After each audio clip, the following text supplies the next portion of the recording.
Je m'appelle Ling Jay, je suis diplômée à l'École des Beaux-Arts de Nîmes en 2016 et en ce moment je suis en résidence d'artiste au Château d'Espérance à Saint-Gilles du Gard. Au départ, je m'intéresse beaucoup à la photographie, je travaillais beaucoup sur la photographie argentique. Ensuite, la photographie m'a poussée à poser des questions sur les images en mouvement. Et ensuite, je m'intéresse à comment travailler en vidéo avec les images en mouvement, les textes et les sons. Dans cette résidence, je vais réaliser une broderie. Et la broderie, ce n'est pas forcément mon spécialité. Et en ce moment, j'expérimente, j'apprends pas à pas la broderie. Le château d'Espérance a un grand parc et dans ce parc-là, il y a beaucoup d'oiseaux. Mon idée, c'est de venir ici, d'enregistrer les chants des oiseaux et à la suite, je construis un paysage sonore avec tous les sonogrammes analysés sur un logiciel. Voilà, comme vous voyez ici, ce sont des sonogrammes des oiseaux. Et à partir de tous les sonogrammes des oiseaux dans le parc, je vais créer un paysage sonore de tous les oiseaux et broder. Ici, vous avez les étourneaux.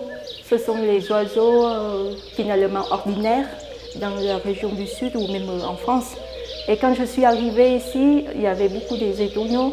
Mais ce fragment de chants étourneaux-là, ce n'est pas ordinaire parce que ce sont des étourneaux qui font des imitations des cris d'enfants.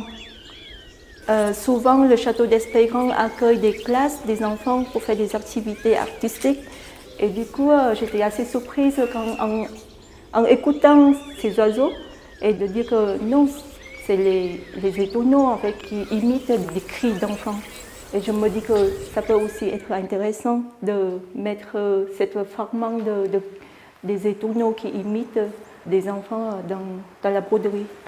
L'idée, c'est de faire une collection de tous les chants des oiseaux dans le parc.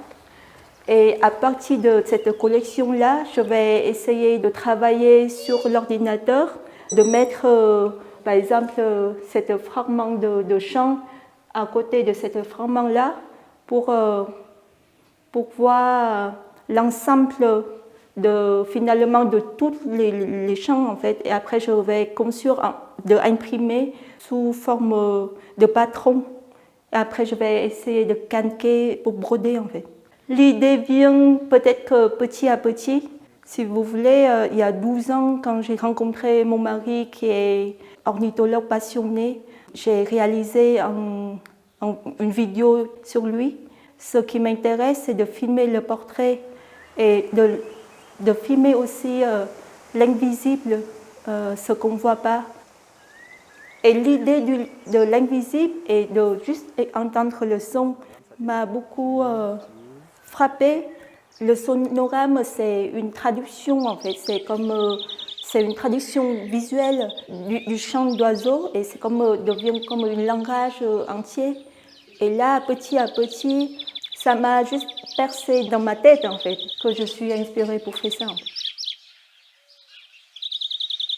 Tous les signes sonores qui appartiennent à chaque oiseau et deviennent un langage, deviennent leur signature.